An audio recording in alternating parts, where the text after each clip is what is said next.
Jack and Jill here. Hi, everyone. Welcome to the Thursday call. As always, you're welcome to input your questions and we'll take them as they come.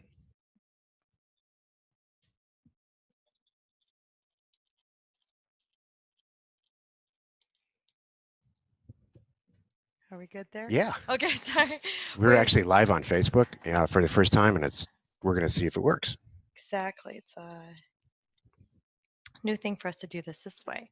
So, all right, wonderful. So, we got some questions popping in here. So, how it works is, if you would put a little something in the chat, letting us know that you've got us, please. Before we get into Luke's question, and I'll give you a chance to input some. We and let us know if you can hear us. Actually, please type in. Yeah, we can hear you guys.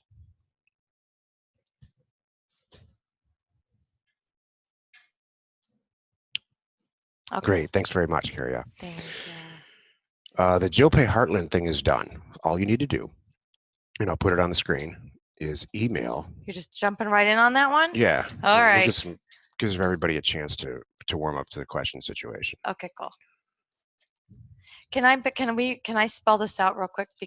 because I know there's people listening to us that are new to Land Academy and new to who we are. So I'm gonna just give a quick little. We are this is Jack Butala and I'm Jill DeWitt, and we are landinvestors.com, aka Land Academy, and we help teach, coach, whatever you need, provide tools for real estate investors of all kinds. And what we're doing is we are solving a whole lot of problems for everybody right now by providing some great tools. And Jack is talking about Jill Pay.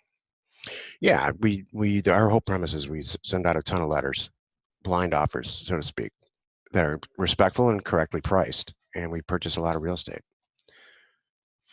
And one of the things that we've all had, anybody in property, anybody dealing with buying and selling real estate knows that it's hard to find a credit card processor that understands what you do.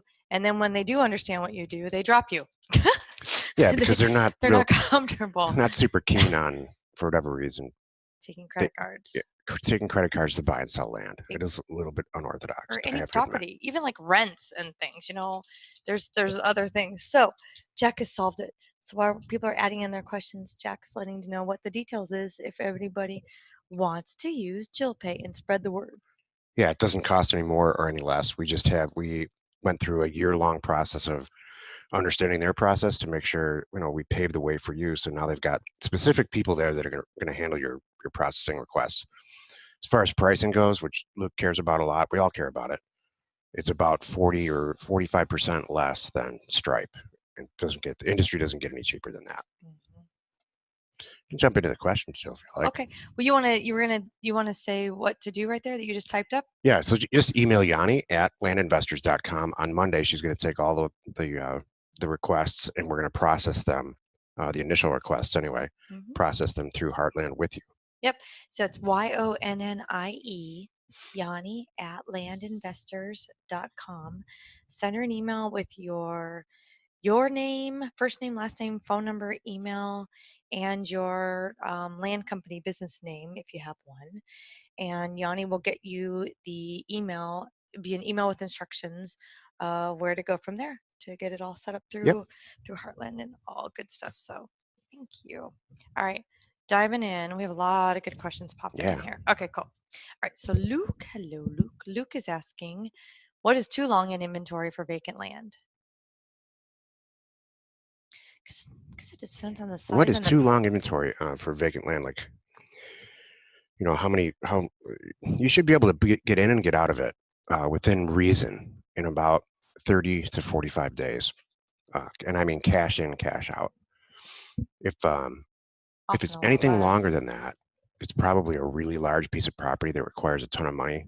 That's not fun, not financing friendly, or you're just asking too much money, flat out. Or reach. Yeah, or you're But I not know reach is. pounding. I know that's not Luke. Yeah, or you're not pounding the payment to sell it the way Hmm. that we talk about all the time. So yep, got it. All right. I'm going to follow up on a Kyler question here about Yanni. What do you need to say in email? So provide to Yanni It's Yanni with a Y. Yeah, YONNIE. I think you got it. Yep. That who you are, your phone number. Your Yeah, contact information. yeah, your And what'll contact end up information. happening is that the people from Heartland, the right people, that's the key. You're welcome to call Heartland and good luck. Yeah. We've set up the right people, so we have a direct line. If you go through us, we don't make any money on this. We have a direct line to get you to the right people, and they're expecting a pretty serious surge. We've been talking about this on the show for a year. Mm-hmm. So they're expecting and they're ready for a pretty big surge on Monday. I had a little feedback I had to take care of. Got it here. All right. Tony asks, I have narrowed my next mailer down to 3 areas and need to make a decision on one.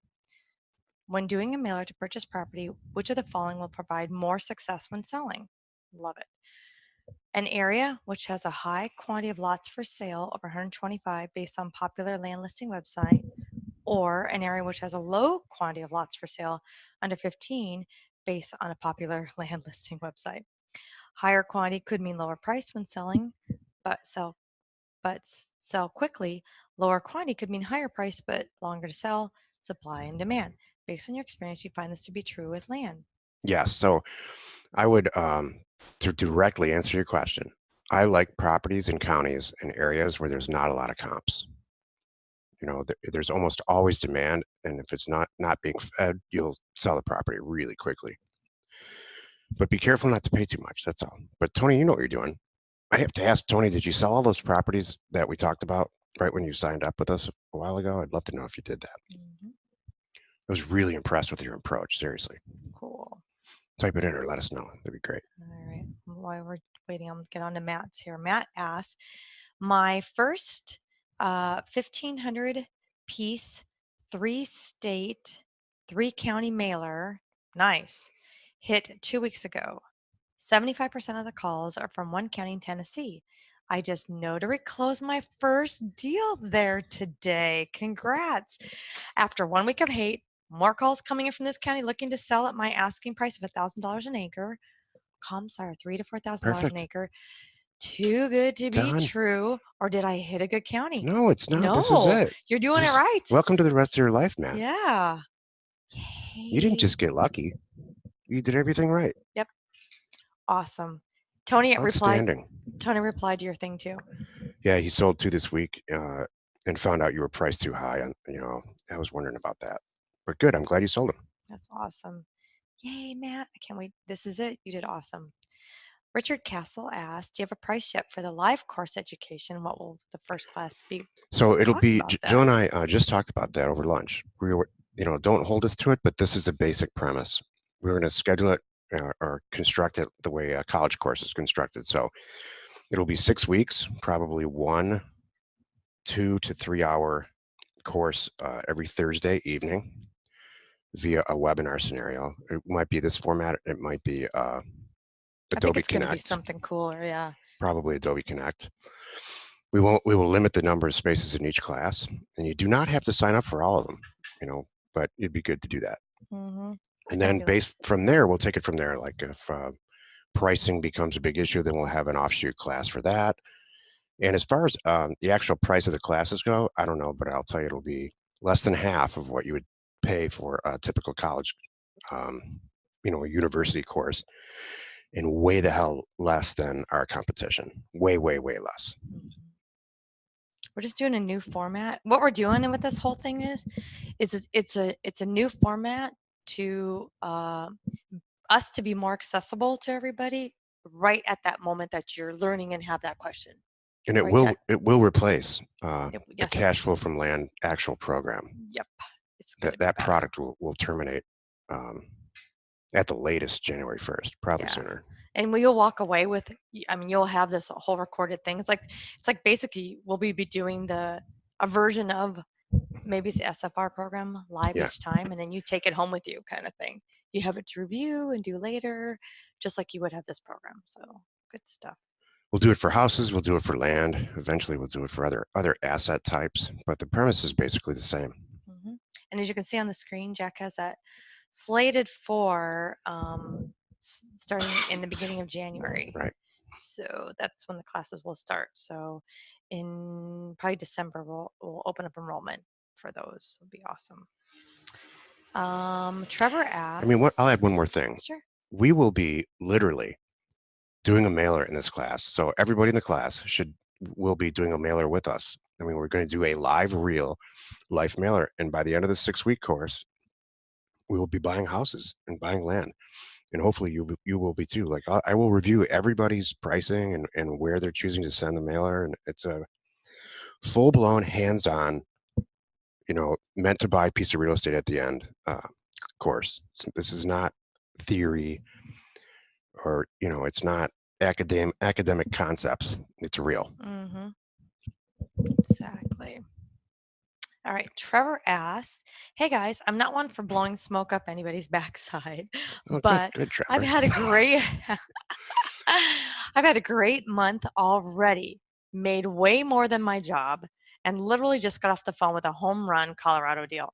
I love these. All while having a really sick kid at home for the next couple of days. Thanks again. Do the work, reap the rewards. As for the sales commission check, you know my address." Seriously, like you can't. What if we stage this? Yeah, It sounds like we did. All right. totally. I should pay you, Trevor. Love it.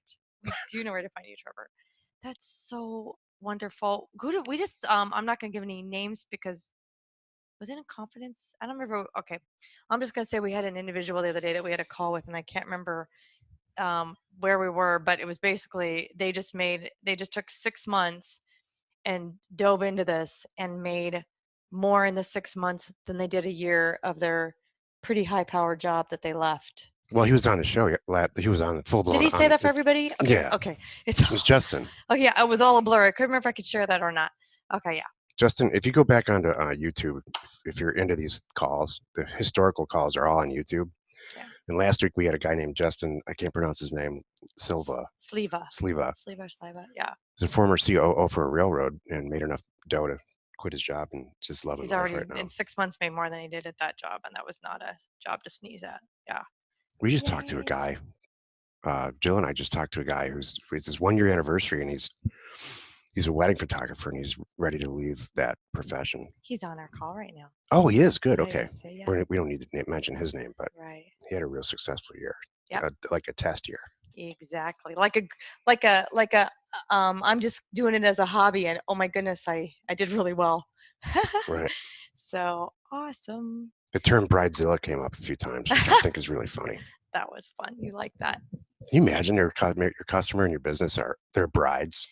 Jack, you would never make it in that business. Anything like that. Could you? Oh my gosh, that would be hilarious. I'd rather flip burgers. Uh-huh. Matt, anything in the wedding industry, I know, and it's okay, Jack. You don't have to. Matt asks, in the Cash From Land videos, Jack, you talk about loving option deals, though now you seem to have soured a bit on them. What's changed? Nothing's changed. I love options. Matt. We just don't. Here's the thing: we don't. Every house deal we do is an option. We just don't call it that anymore. I don't know why we don't use that terminology. Mm-hmm. Option, dual close, assignment. Mm-hmm. So we don't do them on land deals too much because we either assign them and somebody else closes the deal, like in the Movie Star Ranch scenario, or we purchase the houses and assign them immediately to whoever's going to buy it. So those are technically option deals. But for land, like rural land, we almost always buy it ourselves just for cash.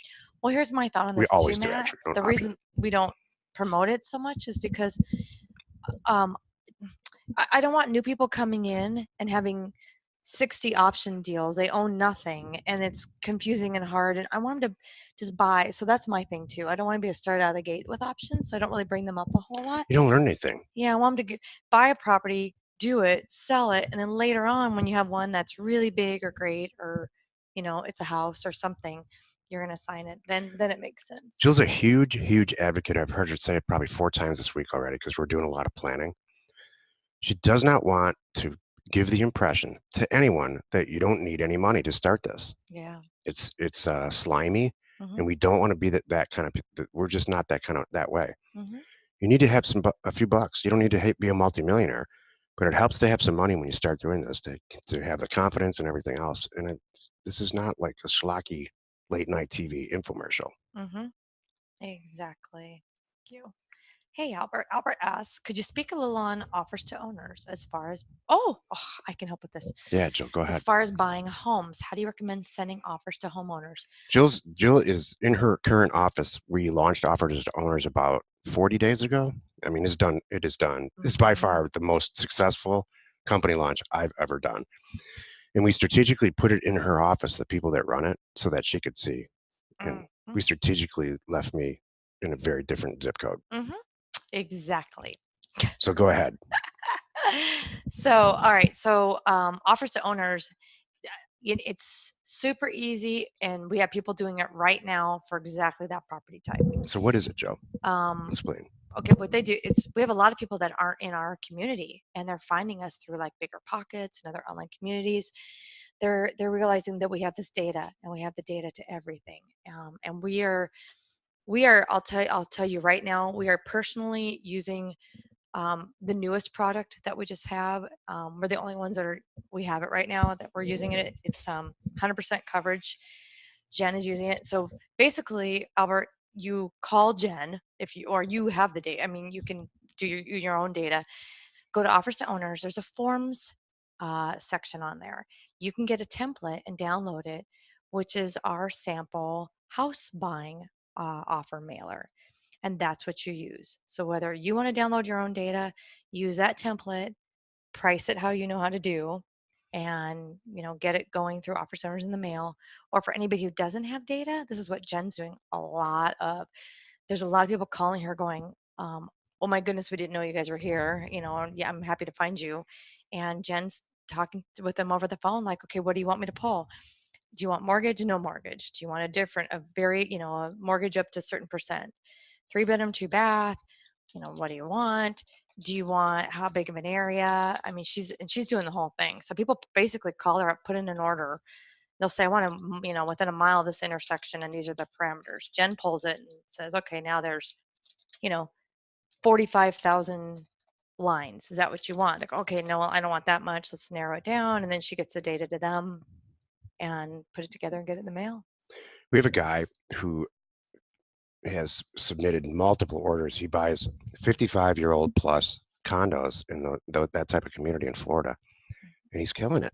Exactly. His theory is because of the age bracket, there's a lot of turnover in those types of assets, and it turns out he's right. Yeah. So he is using O2O, as are a lot of people, for mailing SFRs and condos and Mhm. a lot of other stuff besides land. We have one person doing apartment buildings pretty successfully through that. Well, and if you haven't listened to it, Albert, I don't know if you were on the call last week, but Justin was telling us just about that last week. He did it on his own before we had O2O, and he went and made up his own template, sent it out to 800 units, and bought 5. And it was already had the buyer lined up, so it It's a was bulk really mail. easy. O2O is a bulk mail printer, but it's specific to what we do, Hmm. specific to real estate. Exactly, but any property type. And the people who answer the phone really know a lot about this. Hmm. So it's not just a regular like bulk mail printer that sends phone bills out Yeah, or you know whatever. what? That's the difference now because it's in-house. We don't outsource even who answers the phone. We do the merge ourselves and everything like that. We are on it, man, because it's our data, our stuff, and our people. So there's nothing like it that's this real estate direct mail specific, period. So Yeah. thanks.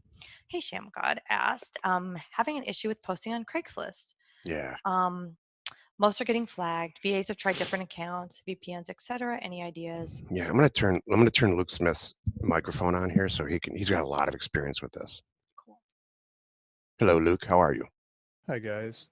Yeah, I sold a bunch of them on Craigslist, but I've given up. Like same problem that they're talking about. Just get flagged and flagged and flagged.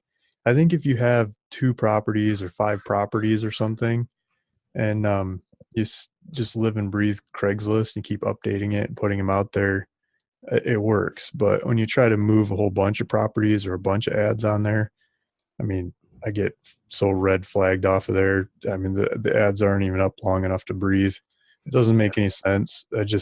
I've tried different phone numbers, APNs, accounts, emails. I mean, like spreadsheets of them. It doesn't work. You gotta Source of the change problem most is, I mean, stuff. is somebody flagging you? Yeah, I mean, you put up like 100 properties or something, and Oh, 95 of them will get flagged off, and 5 of them will get through. It's like, why that 5? Because nobody noticed them, or they're in different areas, or they're different, and then you wait a day and they're gone too. Oh. It's just different ones. You could change up the words, you could change the pictures, you change every variable possible. And people send me hate mail because they think I'm flooding the market with all the same kinds of ads or the same properties or something. It's different properties, but for sale by the same person. And I think it's the other people on Craigslist that are selling land. They don't like my ads. That's my hunch, but who knows? another listener here, Tomas, said that it's IP address specific, which makes a lot of sense. So if you're posting Yeah, 20 or 30, 40 ads with one IP address, Same person. I've used different VPNs. I mean, I bounced it off of different computers. I've tried that. And I mean, you probably get further with it, but I still just get picked on. Yeah. you know, It's you'd think that not worth the Craigslist would time. get in the 21st century. They're just famous for not changing anything ever. Yeah, to me, it's not worth the time. The time, or it's not even my time anymore. I hire it out, but paying the people to do it for me, it's not worth it. Like I go focus on the other ads and focus on other bits and pieces. Like I could put that money into other promotion and get more results. So I think Craigslist is good if you got, like I was saying, a handful of properties, but you try to do it on scale. I mean, I'd love to see how you do it. I mean, but I haven't been able to figure it out. Right. You know, there's geographic. The beauty to Craigslist is that it's geographic specific, but the way that we're doing this now with YouTube specific and Facebook geographic specific targeting, you don't need it anymore. That's what I Yeah. We'll teach it. too. We'll talk all about that and teach it. Luke will probably be involved in teaching it in the class in January.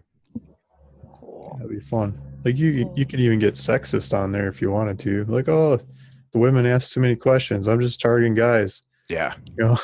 The guys that are too young to pay or too old or whatever. Yeah, forget them. Let's just go with this age group that's most of my buyers. I'm cutting a lot of people out, and it's mean and it's rude to say that. I shouldn't say it out loud, but Yeah, that's all right. yeah, you can look at the statistics and see who buys your stuff and just pay to advertise to those people. You can do it by their income levels. Like Google figures out people's income levels, all the data that they have. Yeah, it's truly amazing.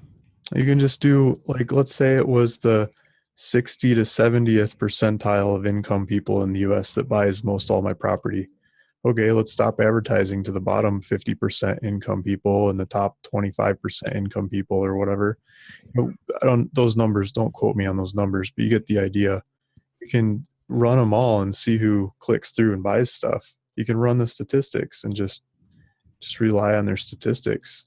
Cut out. There's a subset in YouTube and in Facebook for people who have identified HGTV as a core interest of theirs. And that's how we advertise now our podcast, and our numbers have just gone through the roof. In the last 2 weeks, we've the number who listen to our podcast is 8 times what it was. Yeah, and you can do DIY, do it yourself. I can't say it. Yeah, you can do homesteading style people. You can get more granular. The channel that people are watching on YouTube or they're subscribed to, I mean, you can just target those people. You can target different areas, different times of day. I mean, it's a lot of variables to play with. You can study them and see where your best success comes from, and then cut out all the rest. Right. For the vast majority of them, put all your chips on that one subset that it's been paying the best, and see what happens. Right, and then slap another property up when that one sells. Exactly. All right, I'm gonna get back into the questions. Cool. And that was me, Sham God. I see your note there. I need to reply to you. There was a posting that I don't think quite met our criteria, and I have a note to get back to you on that one. So that was me. All right. Well, now you got to tell us what it is. No, I'm not. I am not. The price was too low. Yeah, right. Yeah. You're underselling everyone. I took it down. No, I'm just kidding. That was not it at all. It's not possible in this group. Not at all. Yeah, that is not possible. So, all right. Farron asked, do you guys have a standardized series of questions you ask the county when evaluating a parcel? We've been faced with recorders who are acting like Sergeant Schultz from Yeah. Hogan's Heroes. I know nothing. I see nothing. Yeah, welcome to real estate. Yep. Blah, blah. I love it. We're beginning to feel like pests going back and forth with them for all the details. I have some thoughts on this. Would like to avoid that if possible, possibly using your temper for research. Jill, go ahead. You have a PhD at this. You know what, Farron?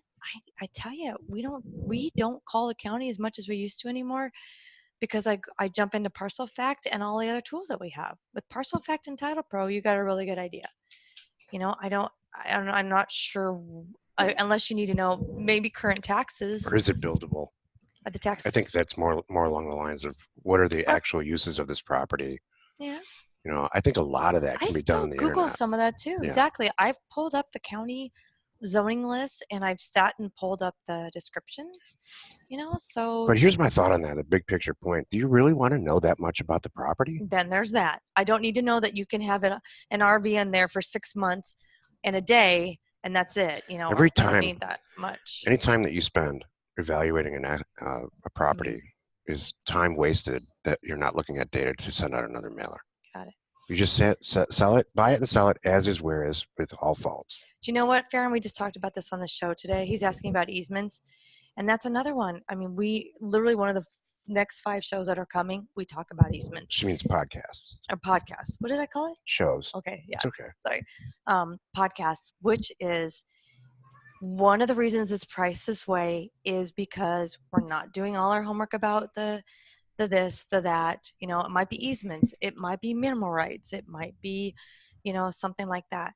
And that's why it's priced that way. I highly encourage the individual who's thinking of buying it to check it out so but and by me not going that far, Farron, it does 2 things. A, I'm not busy with other things like this, and B, I don't have to disclose anything because I really don't know.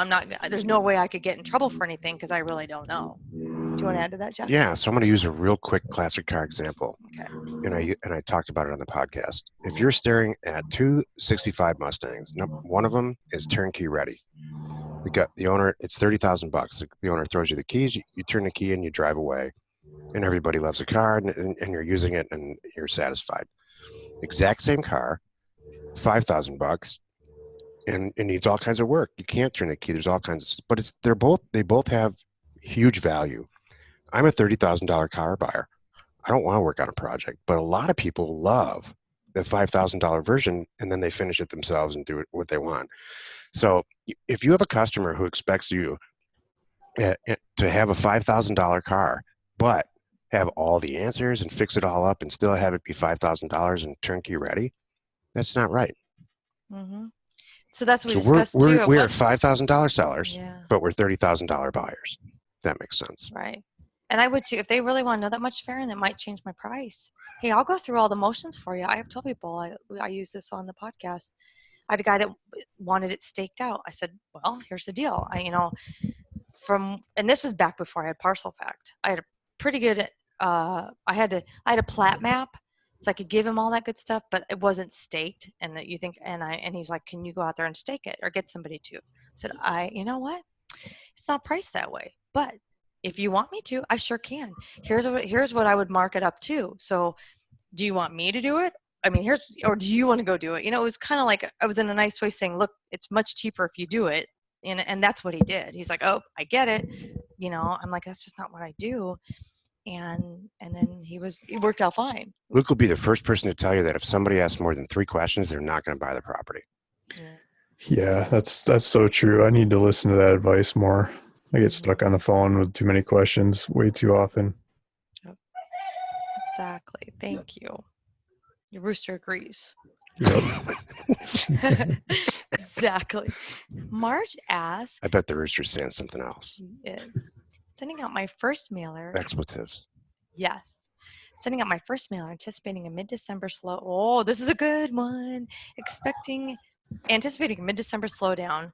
How late in the year would it be too late to send out a first mailer? Jill and I differ on this. I know some. I can guarantee that there are going to be people in here that will pipe in the chat and say, I sold things on Christmas and the day after Christmas. Maybe even you, right, Luke? Have you sold things on major holidays? Yeah, just don't put them on eBay right then. I mean, I put a whole bunch of them on eBay. What was it, last Christmas? I think it was the Christmas before last. I'm like, everyone's going to be home bidding on eBay. Yeah, right. They fell right through the market. Yeah. But yeah, they totally sell. Just don't put them on the $1, auction on reserve. eBay. No reserve. Mhm. I've been doing this since the 90s, and I think there's a definite slowdown in sales in January. From like January 15th to December 15th to like January 7th or 8th or 10th. But every time I say that, then we sell out of our stuff. So I don't know. I mean, even if it's not enough to close up the doors and not answer Don't the phone. close the doors. That's don't do that. So if you're anticipating it, that's okay. Be ready for the opposite. How's that? Because you might be surprised. There's wows and flutters, but it's pretty consistent all 12 months. I think it depends what kind of land you have up for sale too. Like if you're selling warm stuff, get out of the snow kind of sales pitch. Right. You get stronger that time of year versus, northern Minnesota or something. Probably dead sales that time of year. Mm-hmm. Exactly.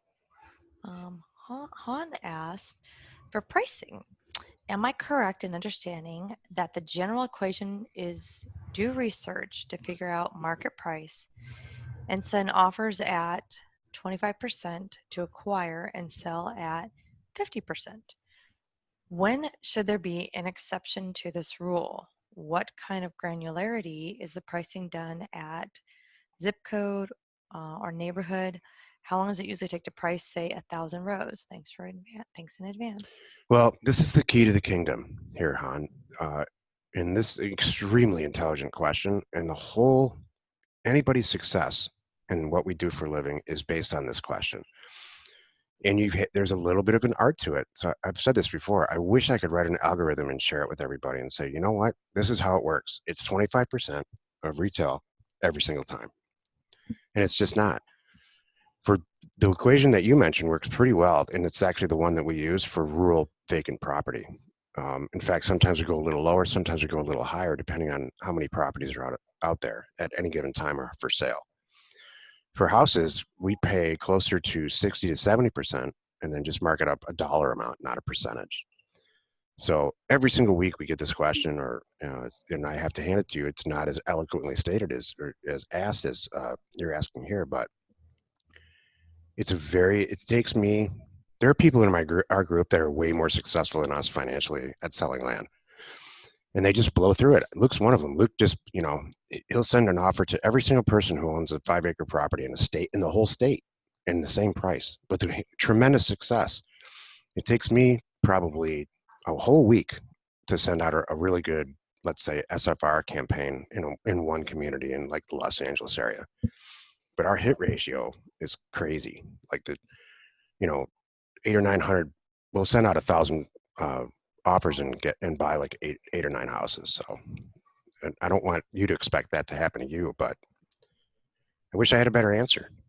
I think you're asking the right question. Go ahead, Luke. Beachfront's a good exception. I haven't been able to get that. Well, not much at the 25% kind of number. I think you gotta up the prices for that. Yeah. Really nice attributes. Yeah, that's where we're like some of the areas that we're targeting, like just south of Los Angeles. The same thing. We're not. The dirt is worth $2 and $3 million. When you cross the street, it's worth $1 million more. Yeah. So but you can look at this the way Jill does. If they call back and they say, "Look, I think you priced this wrong," there's nothing stopping you from saying, "You know what? I think you're right. I did price this wrong. Tell me what you'll take, and I'll review it again." We all have the inside track. What's so great about this? The minute somebody calls you back, you should be sitting with Parcelfac open on your screen. That's right, Jill. And you're seeing right there the sales date and how much they paid as you're confirming who it is. So you can really make an educated offer right then. If you're Luke, you close the deal right then, too. That's true. Yeah, that's the best way to do it. Yeah. They don't answer the phone half the time, so just close the deal, and you can always cancel out later. Mm-hmm.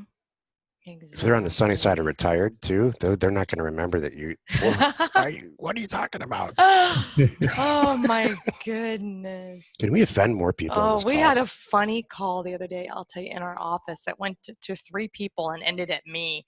This guy who had one of our letters from 2005 and wasn't even sure what it was. And it was hilarious. And it was, yes, he was older and it was very sweet. It ended up being nothing. Whatever it was is long gone, but he was so confused. It was great.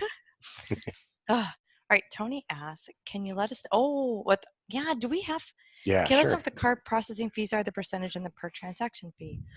It's all lower than 2%. Okay. Stripe's at like 1.9. I think this is closer to 1.6, but it depends on how much transaction history you have. Like we have a ridiculous amount of documented transaction history, so it's really cheap for us. But you're not going to find it anywhere cheaper. That's the answer. Stripe's more like 2.9, not 1.9. Okay. Oh, is it? Okay. Yeah. Our effective rate on Stripe. Do we have a is lower chart? than 2. Do we have a chart? If not, I'll see if I can get one. So do you know, I'm looking to you, Jack. Do we have a chart with the rates and the? Yeah, so we do not have a chart because Heartland doesn't have a chart and here's why. It's very dependent on transaction history and chargeback history. This is why this took us a year. You'd think, it's not like Apple Pay or whatever it's called. We're processing a real estate transaction, so there's just more to it. Well, you know what? Once you're in. We're getting our all the details this week, Tony. So on Monday, Yanni can start, getting people to the right places and all that good stuff. So as I'm doing that, I'll try to find out as much as I can ahead of time just to give people an idea. So I don't know what I'll find out, but it's a good question. Richard asks, will the SFR education course start in January or later? In January. I want to come out with that one. Can we do that one first? Yeah, that's what we are going to do. Oh, good. Okay, absolutely. Good. All right, awesome. All right, then that answers that because we have so many people that want to do that. So that's cool.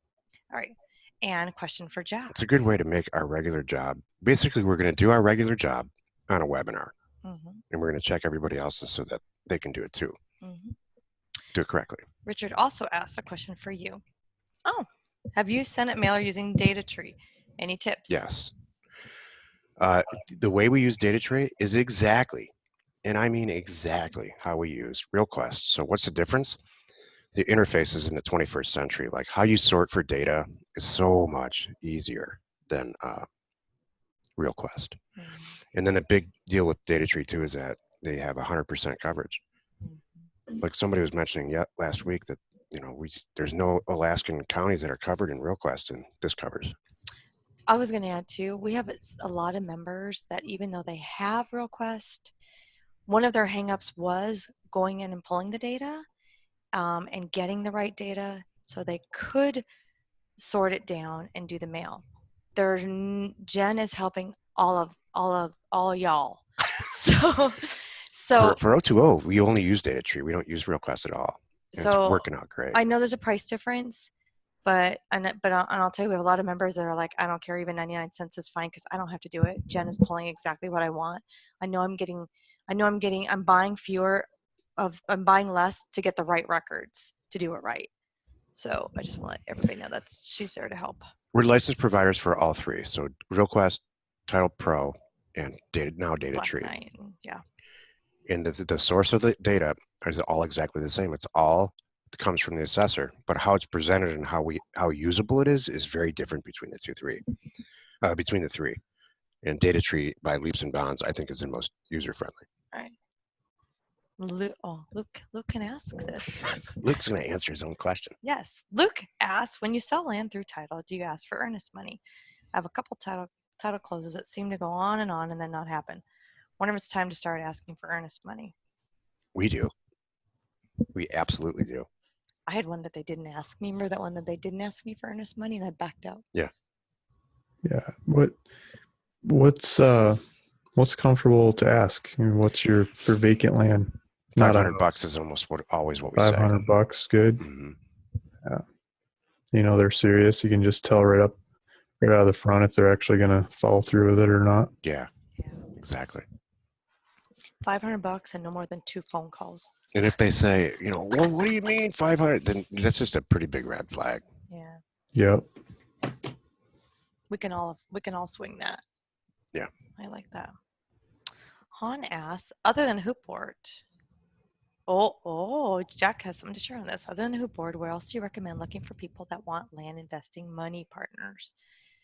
Ding ding. So Land Crowdfund Mhm. is the next major website that we're going to release after Title Mind, and it is designed to not raise money to buy property like the name suggests. In fact, chances are we won't launch it with that name. It's designed to post a property and to attract a partner, a single partner, not like multiple partners, but a single partner that says, you know what, I looked at the property and it's, let's say it's 40 acres for, you're going to buy for $8,000 or something like that. I looked at the property and I really do believe that you can, like you say, sell it for 16 pretty quickly. So I'm going to front you as your partner, the $8,000, and then together we're going to split it according to the terms and all that. And that's what that website's for.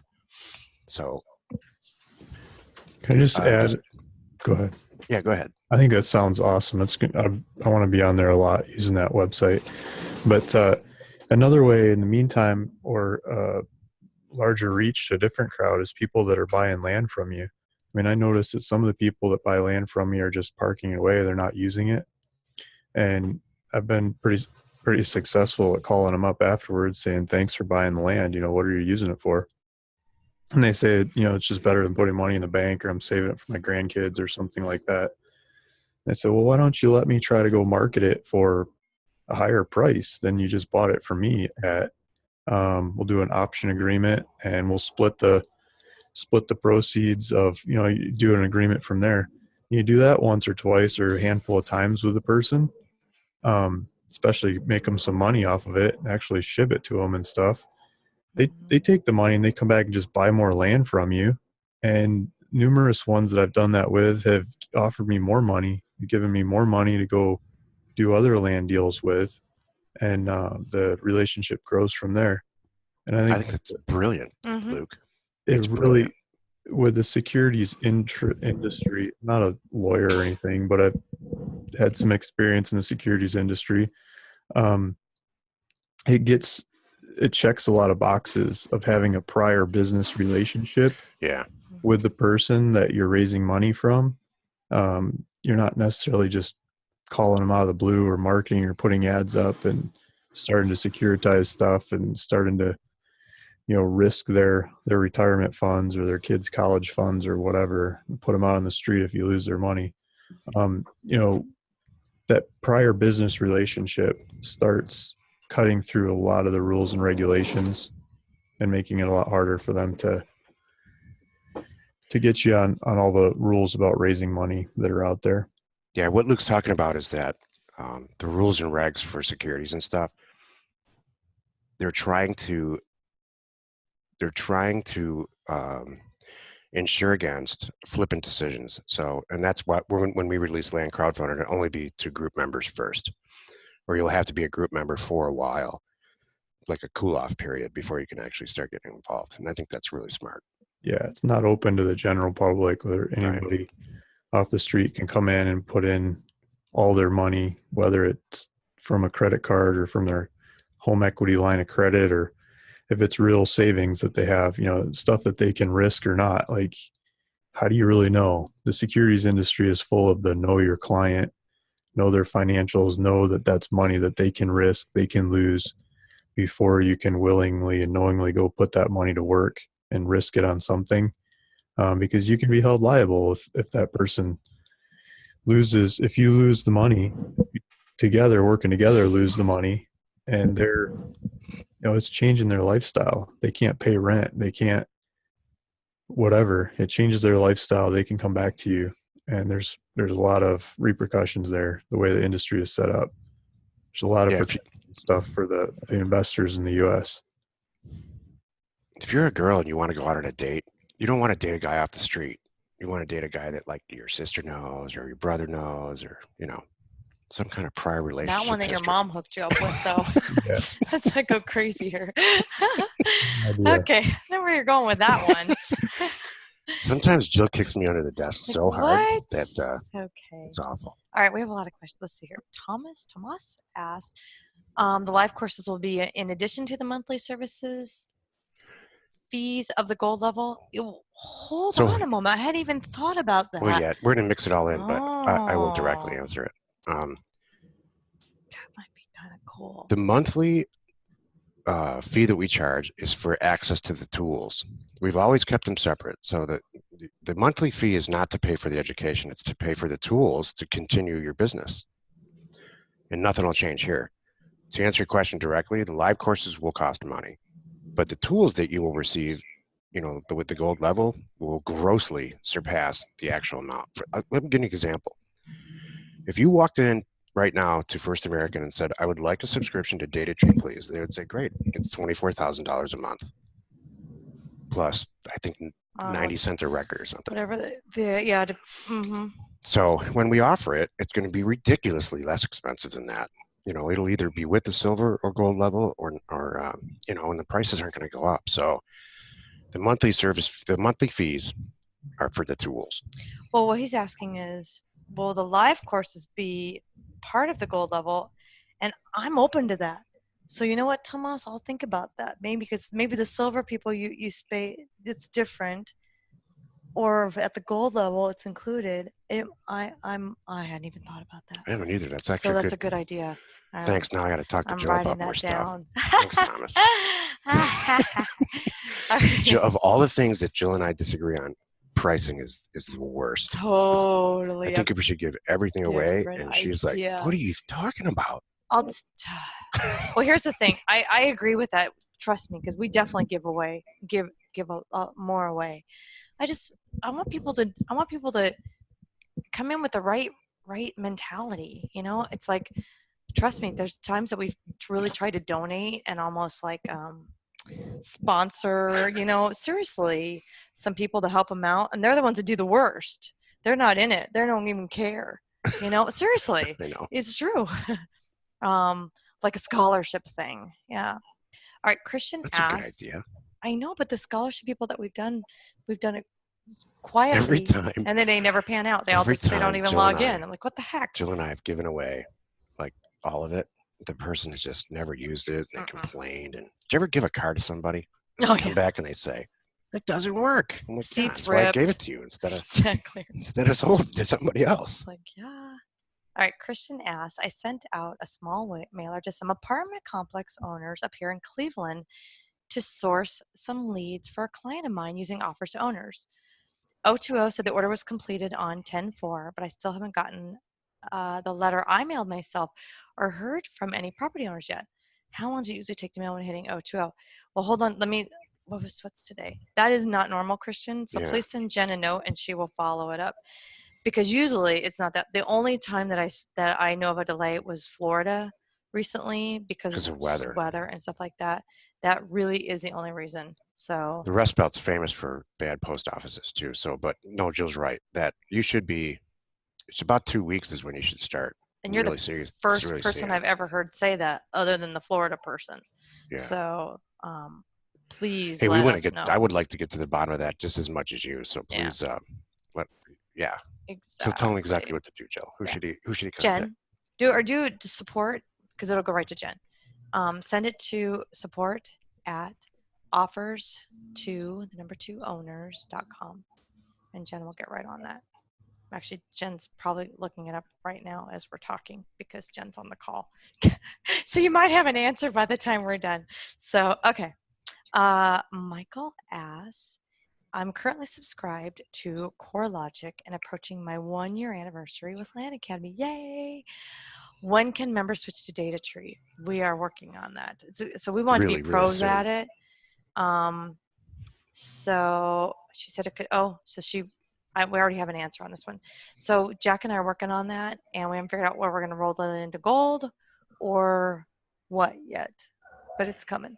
It won't replace CoreLogic because we still will offer CoreLogic because we've talked about it for 2 years on the show. It's a great product. But once you use it, you won't go back. So it's not going to be like, hey, I want to switch. It's just going to be the way that you use Title Pro. You could use Title Pro right now for your data to do an offer campaign, but you just don't. Mm-hmm. All right. Han asks, ooh, any updates on, oh yeah, the data tree. There we go. How much better. So the difference, the difference is the interface. It's kind of like, you know, cars having computers and not having computers. I don't know if that's a good example, but its usability. Jen's the best person to ask about this one, and it does cover 100%. RealQuest has been historically a barrier to entry for a lot of people as real estate investors because it's really, really tough to use. But the source of the data from the assessors is exactly the same, and I mean exactly. So what Data Tree does is it adds more counties, adds all of them, and it adds a lot of features about how you can manipulate the data, especially for houses that are really cool. The data's still the same, but the interface that's like draped over it, the user interface, like, do you ever pump gas and you go there and it's the older gas pumps have the most complicated user interface. It's the silliest thing ever, but the gas is still the same. And then some of them, it's just real simple. You press one button, just like that. Exactly. Still get the same gas. Exactly. All right. Grace asks, I hired a VA who posted me on Craigslist and were successful. He's from Pakistan and uses VPN to come into the USA Nice. internet. I got good results and he will repost weekly or daily. I just pay weekly. Cool. I think that's fantastic You've news, got a Grace. workaround. I That's wonder awesome. if you're posting 50 properties a day like Luke, though. Yeah. That's good. You can do it with a couple properties and, you know, a little one market or two markets or something, but you start spreading all over the place and lots of properties. I mean, it's a different story. You don't see a whole lot of repetition on Craigslist because of that. I know it's not just me that has the problem. It's all kinds of stuff that's for sale. It's made for mom and pop. You know, I got a couch, put it on there. You know, just little stuff, not super commercial. People just don't like that with Craigslist. It's like against their whole mantra or their mentality. The community that they have there just doesn't like that. It's supposed to be the classified ads. And that's why it still looks like 1991. Yeah, 93-ish. Yeah. So Albert asks, hey, Jack and Jill, me again. I tried to mail a county and RealQuest gave me a message when pulling the data that it is, we've all had this. It is illegal to mail propaganda to that county. Have you ran into this across before? Oh, sure. I just want to send out anyways and forget about the warning. I want to make sure I don't get in trouble. Totally cool. Because if you really, it's like a, Jill, you cracked me. I have totally researched this, legitimately researched this. I bet it's Idaho too. Yeah, I'm trying to remember what state it is, but I've had that and it didn't phase. I remember going all the way through it and the end result was after a day and a half, it doesn't apply to us. There's 16 things in there and there's exceptions. And here's the reason, I think, but we're not attorneys, so use it at your own risk. But are you soliciting somebody or are you trying to buy something? I think they're two different things. If you're trying to sell them life insurance and you're using their data for that, there might be problems. But if you're trying to buy their land or their houses or something, or making them a legitimate, respectful offer, in the eyes of the law, are they the same thing? I'm not sure. I doubt it. But that's what they're getting at. That's what it was it was a definite gray area, and I'm like, and it didn't faze me a bit. All Jill needs is a slight shade of gray. Oh yes. And she's going guns blazing. And to follow up, has it ever come back to bite us? Have we ever stopped because of things like that? The answer is no. Please knock on wood. So okay, but I mean seriously, it's yeah. Shamgat asks, when using the Facebook sales group, is there an easy way to search by city and county? It would only let me search using the map, which takes a long time to find the city I'm looking for. But I assume there's an easier way.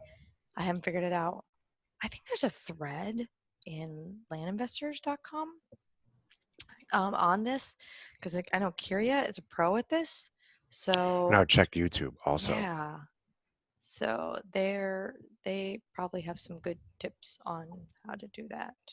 So Peter asks, when the colder areas have snow on the ground, I'm guessing sales will slow. What is your experience? Oh, this is funny. Go ahead, Joe. I tried to post a photo. Growing up in Southern California, I think snow is very pretty. That's funny. So we had this gorgeous Nevada property, and I'm like, oh, I found this great picture, and it had snow. It was New Mexico. Was it New Mexico? Yeah. I can't remember. So snow, I'm like, oh, this is great, and I made a beautiful posting. This is years ago, and Jack's like, what are you doing? Get that lead photo with snow on the ground off there. I'm like, but the sky is so blue. I did everything else. Yeah, that's right. Not the snow. that's not going to appeal to most people. The best time to buy a convertible in Arizona is in the summertime. You can't give them away because no one, it's too hot to put the top down, and that's when I buy a convertible. So I don't think these seasonal things really matter that much. I think at our price points, so we're not trying to sell like a new house with gold finishes and stuff for top dollar. We're just trying to get rid of the land at a really reasonable price. So my experience is weather and seasons don't make that much of a difference. It did then. You didn't like the snow, though. Have you changed No, your yeah. tune? Okay. To follow up on that, Yeah. no, you want, and I talk about this in the program, you want big, bright, beautiful skies. I don't care where you are. Who wants gray weather? Right. No one. Big, bright, beautiful skies, and you want to paint just a beautiful picture. Lots of contrast, dark blue sky, really dark green foliage, and whatever you need to do. Right. It's really easy to do that on the internet these days, without skewing what you're actually buying. Okay. Hi. You're so silly. This is a question for Luke from Andy. Do you have just one price for cash and terms deals? Example, $1,000 cash or $100 a month for 10 months. Do you make the terms price higher, like $3,000? Yeah, when I started out with the idea that I'd sell these on terms, and I changed my mind pretty quick because you put them out there for terms, and people call you up and they say, "Yo, can I do?" It's always some other version of the terms, and lots of times, even when I have the terms posted out there, they would come back with better terms. Their version of terms is, you know, every 2 weeks for the next 3 payments or something, and I'm thinking the next year and a half to pay it off. And you know, so the terms, it's, to me, it was really hard to come up with terms deals because lots of times people come back to me with better terms than what I was offering. And so I just started offering cash price, and people will come back and they'll pitch you on their terms. Like, can I do owner financing? And and their terms are usually better than what I'm thinking up and coming up with. And lots of times they'll offer to pay you more on terms than the cash price because it's terms. And if they come back and they have whatever terms, I usually just reply, or I try to get it right out of them. Okay, how much down do you want to do? How much a month do you want to do? And I'll come up with how many months it's going to take to make that work. And I don't give them a price. I don't, like in this example, $1,000 cash versus $3,000 price. I don't say that number. I say 36 months, $100 a month or something like that. That's $3,600, right? I don't lay out the math for them, but let them do that. They're looking at the $100 a month or whatever the payment plan is that they're getting into in the down payment. And I just focus that negotiation down so there's one variable that's open, and that's how many months are they going to make that payment, and that's how I do it. When you just talk about one variable like the price or the interest rate or the how many payments or whatever it is, you get lost in there. It's a matrix. You're trying to box them in and get them down to, get them to agree on all the pertinent points and just leave one open that you set that you're coming up with a price in. And that's how I do it. I don't know if that makes sense for you guys, but we've been conditioned as consumers in this country from the car industry to just say it's $299 down, $299 a month for 36 months. You have no idea what part is principal, what part is interest, and what the real price of the car is, or the lease. And Luke's exactly right. It's $200 a month for 36 months, and that's it. Mm-hmm. You can stay out of trouble that way too. Exactly. All right. I don't. When we were doing terms deals, and we don't anymore, we still have a bunch out there that people just keep paying on.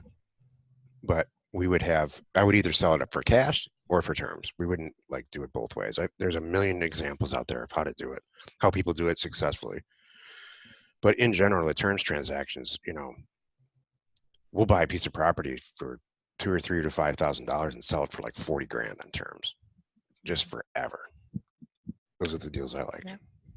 Dave asks, will Jill Pay / Heartland manage recurring payments? Where's the best place to learn about the services Heartland will offer our group? And the answer is yes. Yes, they will handle recurring payments. Yes, you can do an auto pay thing. because I'm trying to Awesome. release this faster than because everybody really needs it. I know we've been Mhm. delayed.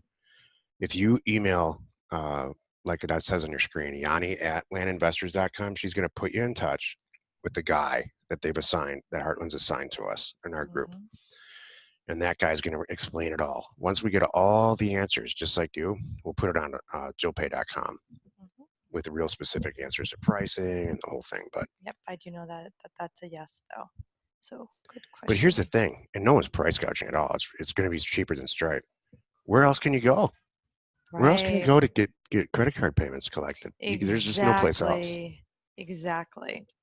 Um, Shamgod asks, well, and Curia answered his thing here that she doesn't see whether you can type in the city, state, and the Facebook. You just have to zoom in and out. So Shamgod's still so that's following up on that. Since Craigslist may be out for me, are there any great places to sell besides Landwatch and Land and Farm? Is there a great way to get on Realtor.com, etc., and be on the MLS? Considering using a realtor for more expensive property info a lot, Good. I have that I've been getting crickets on. It seems I just might be paying them $5,000 to sell it through the MLS for me. Okay. Some of the, not recently, but some property we've resorted to selling with real estate agents that we have a long-term friendship, personal relationship with. Mm-hmm. And so and they're designated brokers, like they own the company, so they don't even charge us, or they charge us $1,000 or something like that. So, and that's worked out pretty well. Mm-hmm. So if you have higher priced property and you're willing to give up control, selling it on the MLS is not a bad idea, especially if it's a house. If it's higher priced land though, too, that's good. For rural vacant property, I think it's a waste of time. Mm-hmm. Cool. All right. You got land pin. You guys didn't say land pin. Exactly. Land Land pin. Thank you, Thank Luke. Yeah. you. I get deals off of there. Get buyers from there. I have some notes here, you guys. Back to Jill Pay. No limit to the charge amount. That I remember that was important, Luke. I found that out. Like you had, like there might be a 10,000 a day limit or something like that. He said there's no limit. And then yeah, like the auto pay. How do you know all this stuff? Because I took notes. Okay. Can you do like just monthly reoccurring, or I mean, some of the guys I do weekly or bi-weekly, or to match their payday. Yeah, I'm sure that all of that's possible. Yeah. Yeah, We'll find out. I'm a fan on that because I would always do that. I'd almost let my buyer tell me what day they want the check. I get paid on the 10th, so do it on the 11th. Is it reoccurring? Done. It might not be recurring, but I'm sure you can manually go in there and do it, which sucks, but I could do recurring with Mill. I'll make, but this he said we could. But as far as picking the dates, I'll find out too. Tomas says, "What system, either spreadsheet or CRM, are you guys using to integrate all the info that comes out from all the websites you guys use and to keep organized and not be redundant?" What do you use, Luke? What do you favorite now?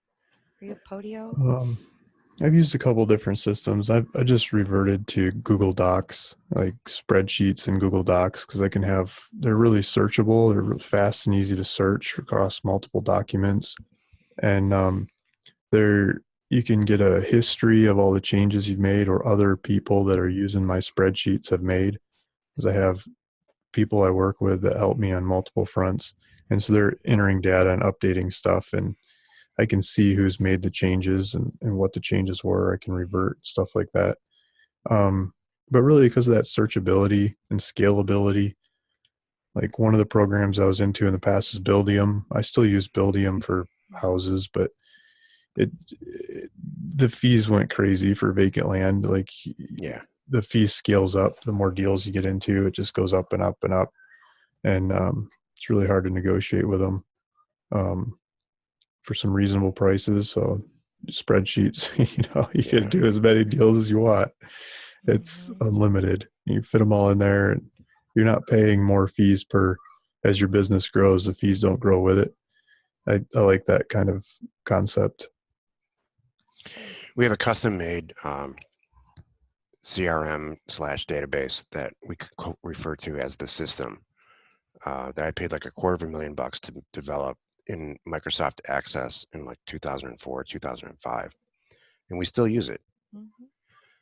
But I'll tell you, this is a fantastic question. An organized CRM that's attached to all these points in the internet is the end of the end of the end as a real estate automation investor.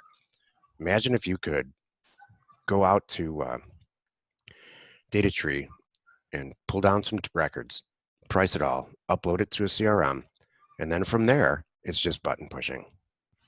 You push a button and it goes to 020. You push a button there and a bunch of properties come back. They get processed, yes or no, in a database decision-making process. It's all automated. And then from there, you buy it by pushing a button and connecting to TitleMine. That's the master plan here. And so we're eking out these pieces as fast as we can.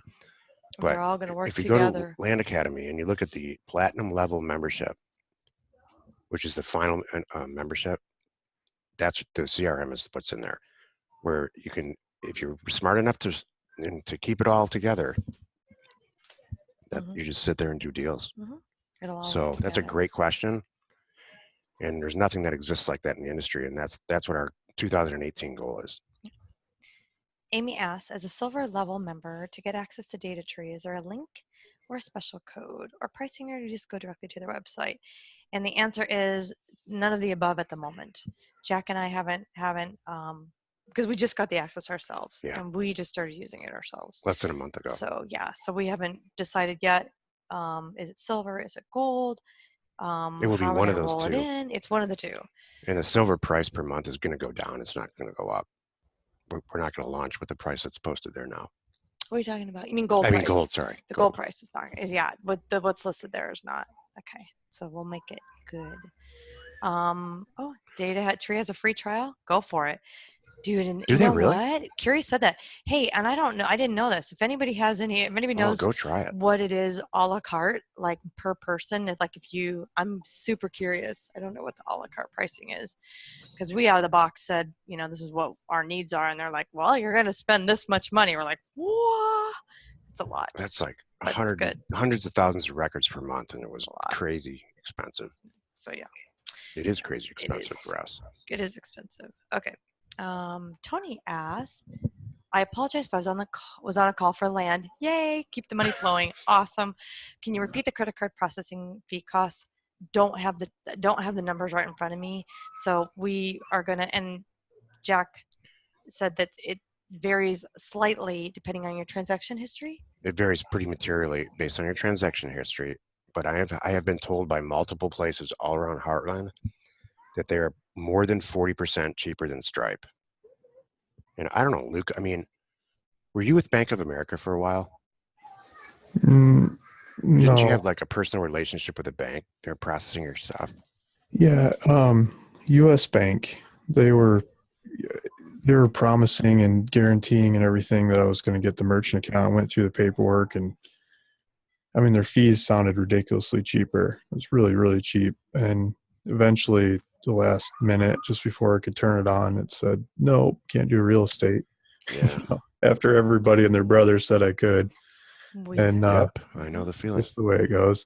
So I did the same thing with Wells Fargo, Chase. I didn't try Bank of America. I've never really been able to stand Bank of America and their fees. Yeah. Maybe they've changed over time, but their fees rub me the wrong way. I tried Union Bank of California. Union Bank. So what do you think a good credit card processing fee is, Luke? Yeah, I mean, like sub 2% sounds awesome, but that's what I think. I think anything like south of 2% is good. Yeah, but it's not just a number, because American Express charges north of 2, depending on what kind of American Express. Like some of them have different. There's different kinds of American Express, and the different Visa, MasterCard ones. It's not just Visa, just MasterCard. There's different subsets of Visa, MasterCard that charge different fees. So I was trying to figure it out backwards, like how much does this processor have to pay, and figure it out from there. And that's why they give you a spreadsheet of different kinds of fees when you get down to it with the big banks. You don't know what your guy is going to use when he checks out, if he's using the American Express to get his flight miles and cash back and everything, or if he's just got the Visa, MasterCard, whatever generic stuff that's from the credit union or something that goes through really cheap. And then there was ACH, because I was trying to get ACH involved with it too, so that they could use ACH. And the ACH ones are like, 15 cents or 20 cents or 25 cents a transaction or something. Mhm. But the credit card stuff was, some of them were like 0.8, 0.9, 1.2, 1.7, different cards at different Wow. rate, getting up to over 2. And you could choose, you could like say, I don't want to accept the American Express and the Diners Club and the JCB or whatever, and just take the basic cheaper ones. Like you could pick and choose with the bank and try to get your fees down. But they claim they were offering me the same rates that Walmart and the big box stores get. I really don't believe that, but Right. that's what they're bragging about. 2% is what we shoot for, Exactly. and we're south of that on Stripe. I just checked. So we'll let you know. We have millions of with dollars of these transaction stuff. history. Yeah. Okay. We're way I know. I'm way gonna over. try to get their basic questions here. Minan said, "Hi, cool people. Thank you. Will title mine have the option to not get title insurance and just do the escrow piece of things?" Yes. Title Mine will have exactly 2 products when we launch. Escrow only, that's literally the product name, and title complete. And then the one will be about 2, and it'll include title insurance, just like when you purchase and sell a house. It's all subject to change, of course, but the title, and I anticipate this group using the escrow piece much more than the title piece in the beginning anyway. Cool. And thank you, Christian. He already got with Jen, he's got a update. So that's 3 good. weeks is something's wrong. So I I will know. get to the bottom of that. That doesn't seem right. So we'll see. Eric asked, "Does Gold membership include Land Watch and Land and Farm listings?" Yes, it will. It will? Yeah. I did not. The basic membership. I did not know that. It's all priced appropriately. Oh. Michael asks, "Would you recommend doing lease purchase versus a land contract in the state you're supposed to have a contract recorded, i.e. Colorado?" Colorado's got some real specific rules about selling on terms. Some people will choose to really abide by the rules and some people don't. So I would heavily suggest that you really look at that closely. We always do land contracts. We never do deed of trust or lease purchase ever. I've never done one. And if the state says you can't do it or a county says that's not how you do it, then we move on. We can move out. We go to a different county or state. Right. There's enough property out there. Yeah. Chuck asks, regarding Luke's response to handling terms deals, does your promissory note with the buyer state the full payoff dollar amount that would be paid at the end of the term? Or does your promissory note only documents a down payment, the dollar amount per month, and the number of months? Both. Like if you just check out online, it just says the numbers of what your initial payment is, how many payments you're making at what price. If you do the paper version, because a lot of the people will call me up or whatever, they want a more in-depth contract, like they're taking it to get building permits or whatever. That paper version's got the full dollar amount broken down to how you're paying it and when and the dates and all that stuff. It's just a off-the-shelf purchase agreement contract. So good question. Cool. Tomas asks, would it help? Yeah. You can probably comment on this, Jack.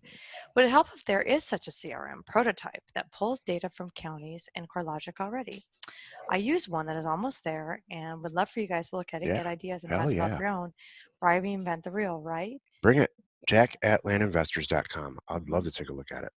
Totally. We've reviewed a couple other ones I'm wondering if it's one of those. recently like that, and there's a bunch of problems with it, but I don't think it was complete yet either. So yeah, I'd love to see what you have. Cool. Peter asked, there, I put the name in it. Will Heartland do ACH as well? Yes, that's my understanding they will. Cool. Dan asks, will Title Mine be limited to certain geographical areas? So the escrow product, escrow only with no title insurance, will have 100% coverage in the country. The title piece, we are limited to the underwriter. we have multiple underwriters that will be hooked up with Title Mine, and they don't cover really rural areas from a title insurance standpoint, because it's tough for them to get a title abstractor out to that county, because they can't justify the cost because there's not enough transactions going on in that county. So can we buy, the answer is yeah, but it won't fall within the pricing, the templated pricing that we have. You can close any deal anywhere. It's just in a very small percentage of counties, it's going to cost a little bit more than our posted rate because it costs us more. That's a good question. But for 99% of what we all do, it's not. It works great. Cool. This is a Michael question to all of us. Will a land contract allow someone to get a building permit even though the property has yet to be deeded? Wow, that's a good question. I don't Depends know. on, Luke, depends on the county. I've been doing contracts for people, and they've been taking it to go get building permits, and I just tell them this is what you need to give them. Yeah. Take it over there, like just turn it in. The people that the county are just checking a box. Yep, we got that covered. They're putting a piece of paper in a file. Yeah, they're not reading it and judging you. Yeah, they don't care what it is. Mm-hmm. Yeah, exactly. Cool. We got through Wow. all of them. Yay! So 4:15. Anything else you want to add, Jack? No, I think this is a good, productive, tremendously informative question. So thank you, everyone. Yeah. Good week. Good call. Thank you, everyone, for all your input. As you can see, Jack has a bunch of dates on there and all kinds of great things that are coming. This will be posted on YouTube. This talk in a couple hours. So as are all the rest of them. Yep. And we will be in the exact same place at the same meeting number next week on Thursday. Awesome. Thanks for joining us. Thank Happy you. acquisitions. Thanks, Luke. Bye. Bye.